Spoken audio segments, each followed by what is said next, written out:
Welcome to the SDG Learncast with me, Pauline Duman. In every episode, I bring you insightful conversations around the subject of sustainable development and learning, helping us all to achieve a sustainable future.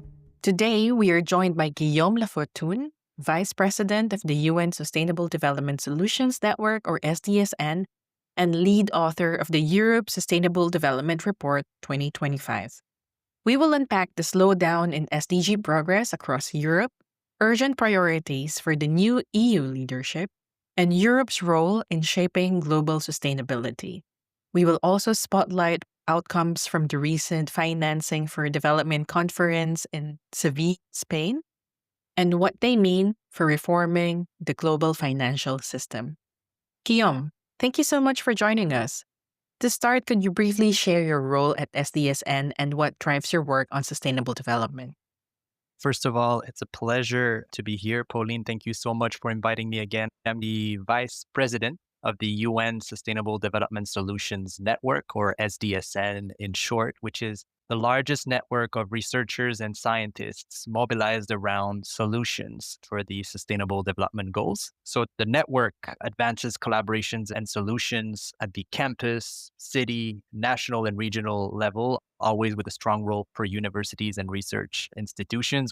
Second aspect of our work at SDSN is around education for sustainable development via an SDG Academy program, which aims to integrate sustainable development in curricular, teachers training, but also democratize access to education for sustainable development.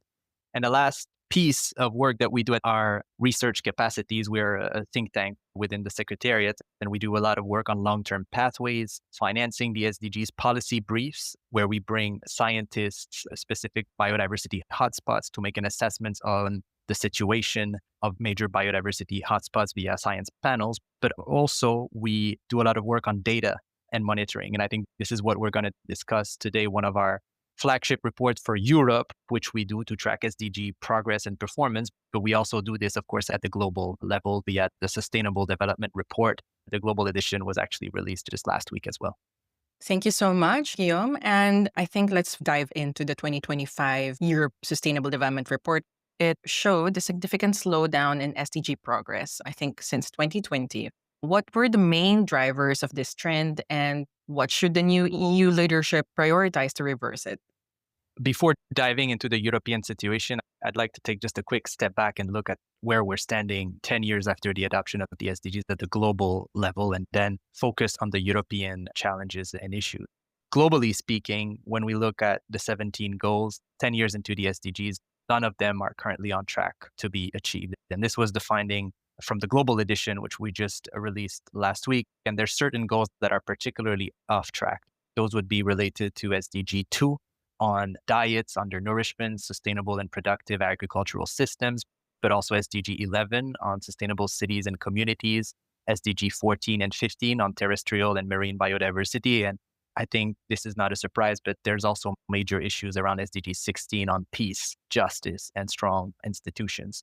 And then when we look at the specific targets or indicators, and we track about 100 of them, it's about 17% only of those targets that are on track. And essentially, this is what we argue is that this is not due to a lack of commitment. There's 190 out of 193 UN member states that have taken part into the voluntary national review process, where they presented their action plans for sustainable development. We see growing engagement also at the local level via voluntary local reviews, for example. But this is largely due to issues around, of course, raging conflicts and geopolitical tensions, but also issues around the lack of financing and fiscal space issues, especially in the developing world. So when we look at the situation for Europe at the global level, we should start by saying first that when we look at the SDG index, 19 out of the top 20 countries are actually from Europe. And many of them are actually from the European Union, which basically shows that Europe cares for this agenda, not only, I would say, since 2015, but the idea of combining economic and social prosperity with environmental sustainability has been part of EU's policymaking for a relatively long time. And if you go back to the Treaty of Lisbon, you will find the term sustainable development mentioned. And of course, the first major UN Conference on the Human Environment was organized in Stockholm, Sweden in 1972. So this is the global perspective on Europe. Having said that, and this is what we discuss in the European edition of this report, is that the reality is more complex, of course. First of all, historically, Europe and the United States are responsible for the bulk of cumulative greenhouse gas emissions, basically since the first industrial revolution. And so this gives those countries also a special responsibility when it comes to addressing those issues, not only within their own territories, but also internationally. The second point is this issues of international spillovers. So the fact that some of this good performance in Europe is achieved by outsourcing some of the negative impacts abroad. Those could be environmental or social, for instance, notably via unsustainable consumption and supply chains. The third point, and this was at the heart of your question, is yes, Europe is still the best performers on sustainable development, but the dynamics is becoming more and more challenging. And so when we look at the progress, for instance, since 2020 on this agenda, we basically see stagnation, some reversals in progress, including sometimes actually in social targets with environmental goals. And then the fourth point would be that there are also major challenges that lie ahead for Europe. And this was made very clear in the Draghi report, which was submitted right before the new leadership of the European Union came on board a few months ago, where there are clear demographic, geopolitical, financial, and technological challenges that lie ahead for Europe that require clear direction, vision, and investments. Just to unpack perhaps some of the reasons that can explain the stagnation since 2020, of course, the COVID-19 pandemic and the geopolitical crises played a role. I'd emphasize the importance of having a clear vision and maintaining the European Green Deal as the growth agenda for Europe and for competitiveness, but also addressing some of the persisting issues around fragmentation within the European Union that, if they can be addressed, can boost and accelerate this transition in Europe. Can you highlight what fragmentations are apparent or are happening in Europe, and how is the EU Green Deal trying to address those? When the European Green Deal was introduced back in 2019, I think clearly Europe was perceived as the global leader on this agenda. Europe became the first continent to set a bold target for deep decarbonization and achieving net zero by mid-century. And we could tell that this inspired a lot of other countries and regions afterwards, with the number of net zero commitments multiplying all over the world. I think what happened basically, and I would say especially since 2022, is a little bit more of confusion in terms of the strategic priorities of Europe. Of course, with the rise of geopolitical tensions, now new announcements on the need to increase, for instance, military expenditure, a call to scale back the ambition, simplify procedures, sometimes calls for deregulations. There's probably a little bit of confusion right now in terms of the strategic orientations.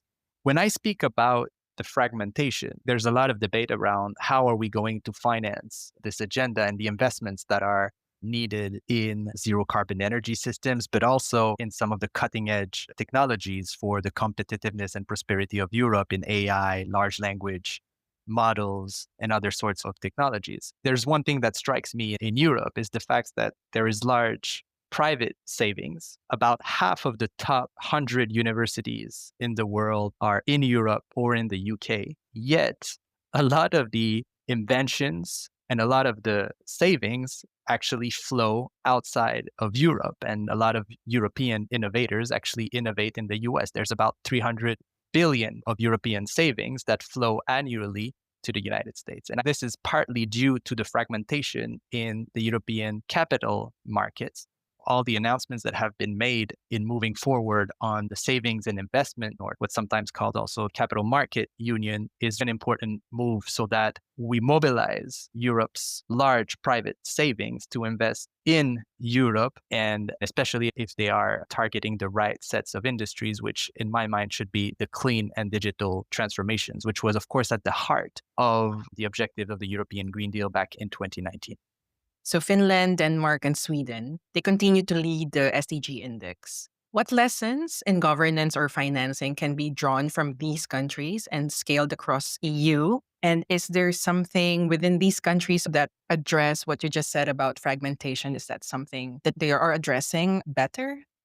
Great question. You are right, Pauline. Finland is still in the lead this year of the European Sustainable Development Report, but also globally as the country the most sustainable in the world. Having said that, whether we speak about Finland, but also Sweden, Denmark, and other Northern European countries, they still face challenges in achieving at least two or three of the SDGs. In the case of Finland, major challenges when it comes to SDG 2, for instance, with issues around unsustainable diets, but also SDG 12 and 13, which is partially driven by the negative international spillovers, for instance. So the point here is the SDGs and many of the goals still remain relevant for those countries, even if they are in the lead. Having said that, to your question, perhaps I'll emphasize is 2 points on Northern Europe. First of all, and this is my personal conviction, the governance model in Northern Europe, characterized by what we sometimes call this social democracy, works well for those populations and is, of course, the fruit of history, culture, perhaps geography, and many other factors. But the social democracy, the large welfare systems, of course, the mixed market economy has worked. Finland has a long tradition, for instance, of inclusive policy processes with many citizen panels that have been mobilized in the context of the SDGs, a lot of engagement processes and audit systems and very sophisticated sort of democratic governance systems. And this is combined, of course, with large and continued investments in renewable energy. And as I said, with relatively large also and generous welfare system. So that's clearly one point. I think there's something, at least not too bad, in the governance frameworks of those countries, which at least work well in their context.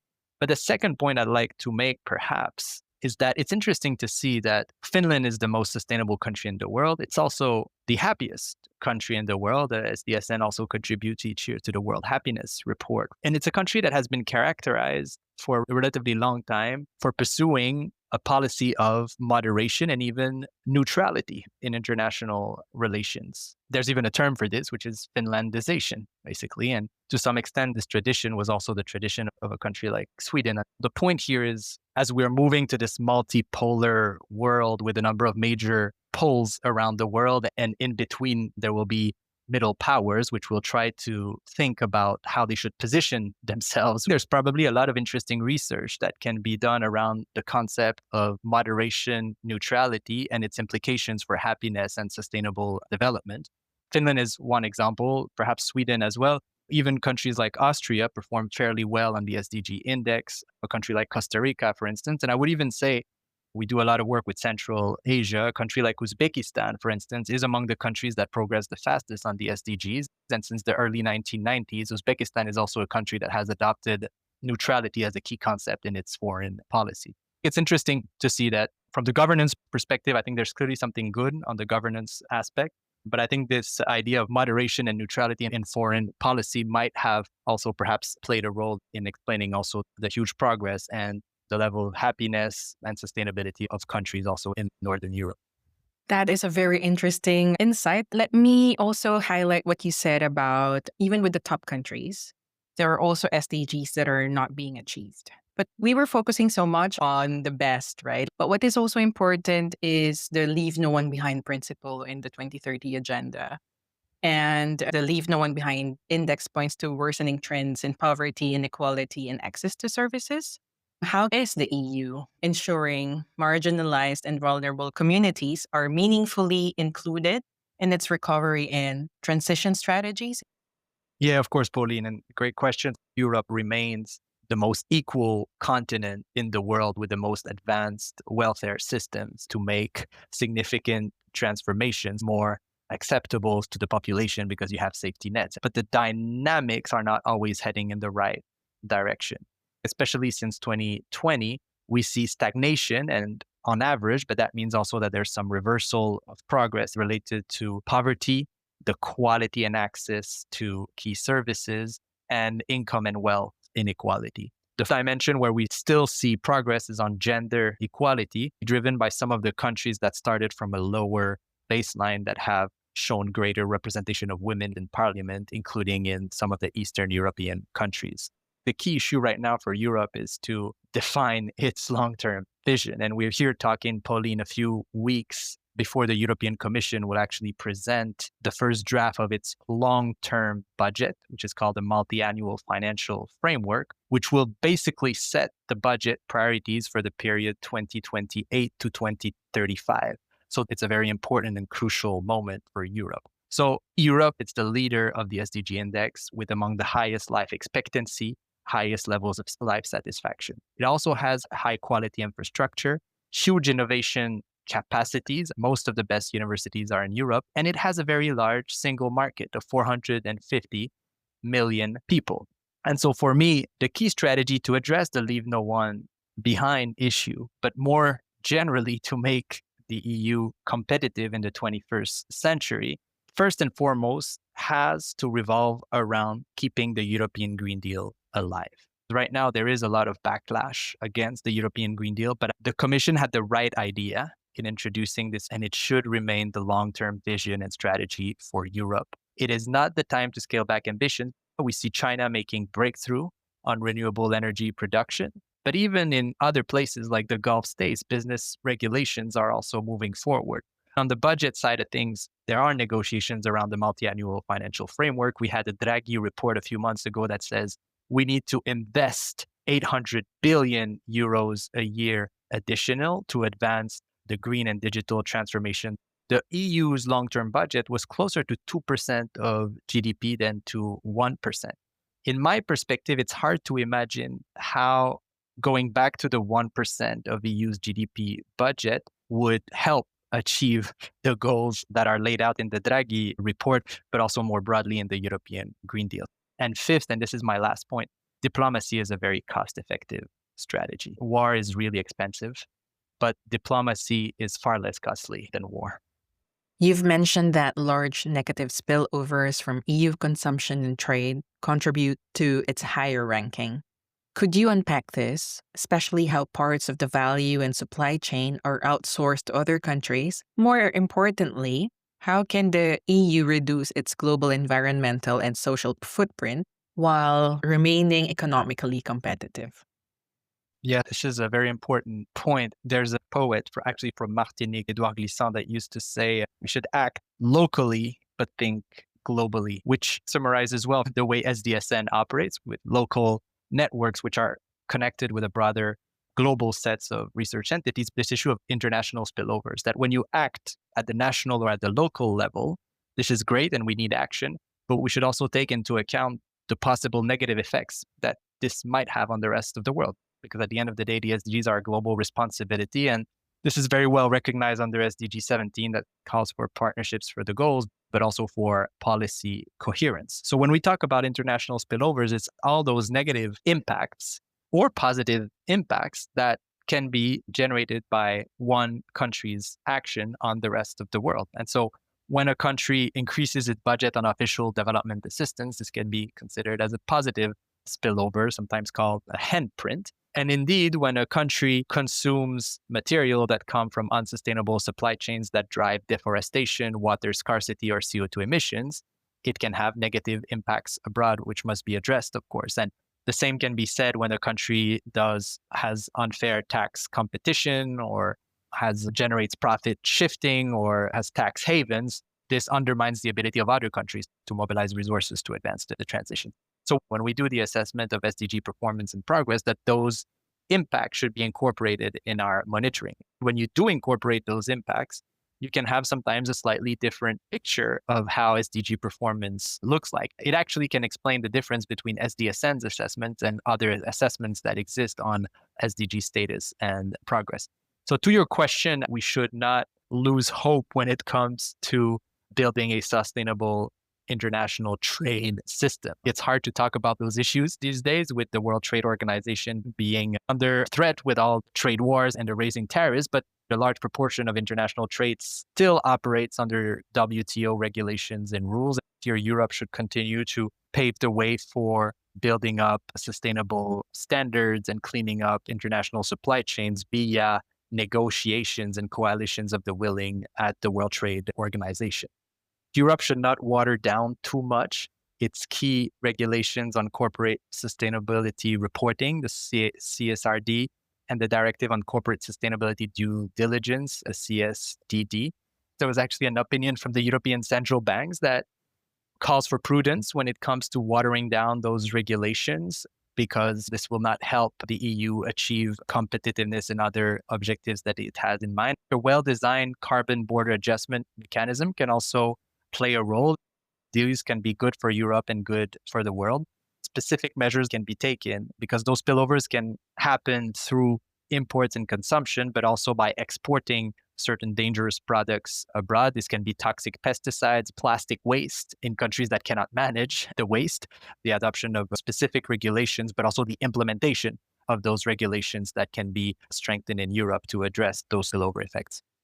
That brings me to the recent Financing for Development conference in Spain, where the idea of a coalition of the willing was emphasized. Since you were there, could you share some key takeaways, particularly on what it means for EU development and fiscal policy, and how Europe can help lead reforms in the global financial architecture to better align with the 2030 Agenda and the SDGs?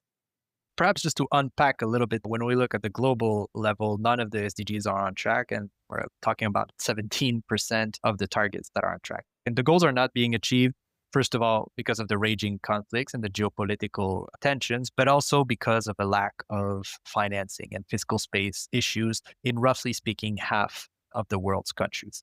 So at the end of the day, the Sustainable Development Goals are largely an investment agenda into physical infrastructure, renewable energy, digital infrastructure, transport, and social programs, health, education, social protection systems. Yet you've got about half of the world that spends more each year on debt servicing than on education and health.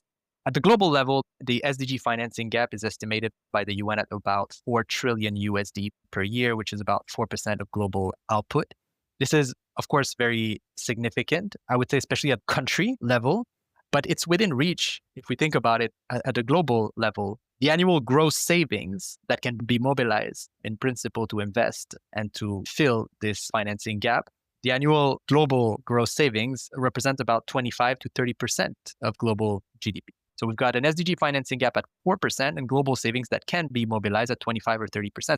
So there's nothing impossible, but it's about how do we mobilize those savings so that they flow to the countries and the people with high SDG impact potential. That's the challenge at stake. And this is at the heart of what people call the reform of the global financial architecture or the reform of the international financial architecture.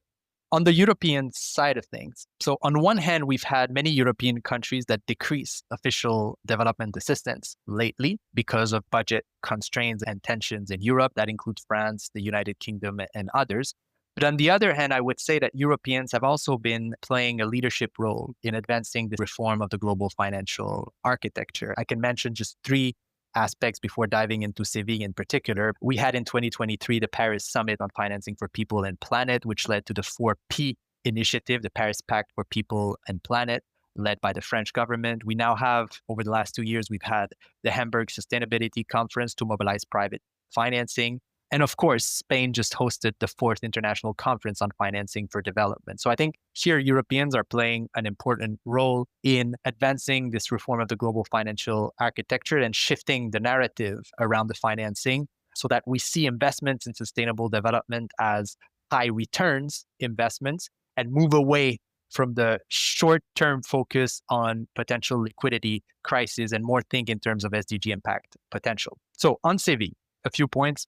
First of all, the formal withdrawal of the United States from the negotiation made it possible to adopt the relatively good outcome document called the Compromiso de Seville, which does mention sustainable development and climate. This is a good news, and we can build on the Compromiso in the coming months and years to advance a number of issues on the financing side.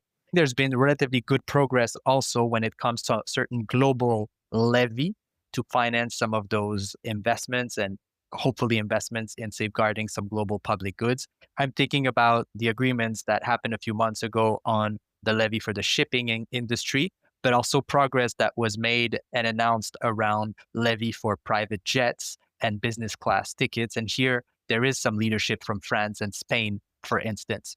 And then a final point on the reform of the MDBs and the PDBs, so the public development banks and the multinational development banks. These institutions are key, especially the MDBs, because they can mobilize financing at a lower rate than their individual member states. The borrowings are guaranteed collectively by all the member states, so they're typically rated AAA, when individual countries are sometimes rated junk bonds or have very low credit risk rating. So I think it's very important to scale up and align the financing of the MDBs. And here, I think when we look at the compromiso, there's a lot of references to the MDBs, more than in the previous in the Addis document 10 years ago, the previous meeting on financing development.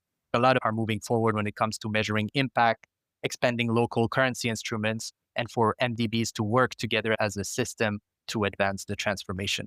The main takeaway is the international community managed to come up with an ambitious document, which was not a given, considering the US opposition to the SDGs, climate action, any references to those concepts. So this is a great outcome, and we can build on the energy of Seville to continue to advance some of the reform of the global financial architecture. It seems that the US stepping back may have created a space for other countries to step up, and perhaps the Compromiso de Seville reflects that momentum. I'd like to shift the focus now to Europe's connection with the Global South. Based on your report and recent discussions in Spain, what are the key recommendations for building stronger partnerships with the Global South? And how can the EU align its trade, development, and climate finance policies not just with the 2030 agenda, but also with long-term global equity? And what does moving beyond short-term fiscal thinking really mean in practice? This is at the heart of all of the discussions these days about how to scale up this access to long-term and affordable financing. Your question had to do more around foreign policy and partnership building. One concept that we've been pushing is this concept of SDG/European Green Deal diplomacy, which is the idea that the EU should incorporate sustainable development and climate action in all its partnerships and interactions with the rest of the world. There's one important instrument that was put forward by the EU to advance investments into mainly large infrastructure projects in developing countries is this Global Gateway Initiative, more or less the equivalent of the Belt and Road Initiative by China.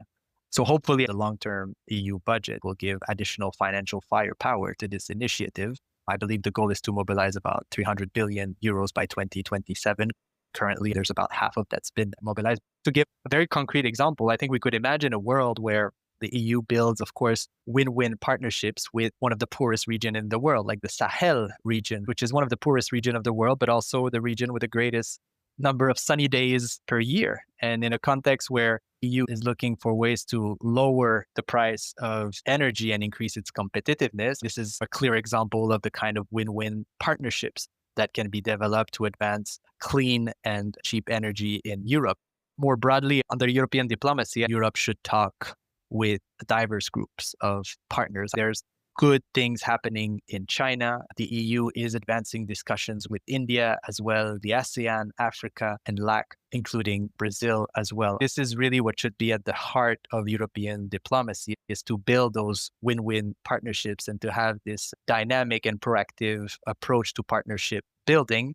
Diplomacy in a multipolar world has to go way beyond the use of sanctions. First of all, unilateral coercive measures or sanctions are illegal from international law. They harm populations more than anything else. If we look at one of the countries that is not progressing, there's a country like Venezuela, which is under US sanctions for more than 20 years, for instance. So I would hope that there can be innovative ways to diplomacy and to solve some of geopolitical tensions. The year 2030 is really just in the corner. We're already halfway through 2025. Where and how should Europe act most urgently to accelerate SDG progress? Where do you see hope? There's two reasons why we're not achieving these goals. The financing is one, but at the heart of this, it's really hard to achieve sustainable development when you have raging conflicts and when you do not have peace. So here, I would hope that Europeans can play a role in lowering the levels of tension and basically making sure that we don't blow up the world before 2030. Because we're talking about post-2030, but when I look at the Bulletin of Atomic Scientists, which produce a doomsday clock, which is basically an assessment each year of how close are we to self-destruction, the clock is now at 89 seconds away from midnight. The last update was in January. So this is the closest we've ever been to self-destruction since the clock was set up after World War II. So here, I think Europeans can play a big role in principle in promoting diplomacy, dialogue, and smart ways of implementing a number of treaties, including the Treaty of Non-Proliferation of Nuclear Weapons. If we want a post-2030 agenda, we need to make sure that the world continues to operate until 2030. Peace and diplomacy, for me, is absolutely crucial. Secondly, and we've been doing at SDSN an assessments of countries' support for UN-based multilateralism. This was part of the report also launched last year, where we use a number of metrics to track how much countries promote UN-based multilateralism. And for Europe's voice to continue to count in the world and to be credible, including on the 2030 agenda and other issues, there should be consistency in the way European leaders treat wars of choice, but also responds to decisions from the International Criminal Court, for instance. There's been great leadership, and that should be continued when it comes to advancing the reform of the global financial architecture, which will remain critical, of course. Things need to operate as coalitions of the willing, because we have one country in particular that is now officially opposing the SDGs, but also the Paris Climate Agreement, that withdrew from the Paris Climate Agreement. Still, that means that the vast majority of the rest of the world remains committed to those frameworks and agenda. But Europe should work with coalitions of countries that still want to move ahead for this and perhaps extend the SDG framework to 2045 if the UN works on 15 years schedules, or mid-century, which would align the SDGs with the Paris Climate Agreement. Personally, I'm not convinced we need 17 new colors and 3 new letters, but perhaps certain issues can be better incorporated, like artificial intelligence or international spillovers, into the narrative and the indicator frameworks. For this, the SDG summit at heads of state level in 2027 will be critical. Perhaps the European Union could prepare before that summit a second European Union voluntary review. The EU presented its first continent or union review in 2023. Perhaps this could be a good time for the EU also to showcase its commitment by publishing a second and presenting a second voluntary review. So we will need to find a smart way to extend this agenda without making it seem like it's been a failure, but simply a continuation of something that is a long-term challenge, perhaps for the whole 21st century. Everything that I've been mentioning, whether it's the European Sustainable Development Report, the Global Edition, but also our work on tracking countries' support for UN-based multilateralism, the ratification of treaties, the quantification of sanctions, but also we've been tracking also votes over time by country. All of this is accessible on the SDG Transformation Center website, thegtransformationcenter.org. There's also a lot of material available on the SDSN website. And if listeners want to reach out to us, please, they should do so. And they can reach out to us at info@sdgtransformationcenter.org. Guillaume, you have been so fantastic. I've learned so much, and I'm sure our listeners have learned so much from you. Thank you so much for your time. Thank you, Pauline.